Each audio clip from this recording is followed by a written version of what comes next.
Okay, guys, now I'm going to show you guys how to actually initiate a withdrawal from your broker's account to your Cash App or Bitcoin wallet, right? So first thing you're going to do is select transfer type. You're going to do an MT4 to wallet.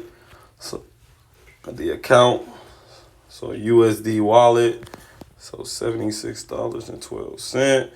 Request transfer. Now, as you can see, the $76.12 is in your broker's wallet, right? Then you're gonna go to withdraw, select the wallet, of course, USD, Bitcoin, then the amount, right? Request withdrawal. It's gonna ask you for the Bitcoin address where you're sending it to. So that's where you'll go to Cash App, right?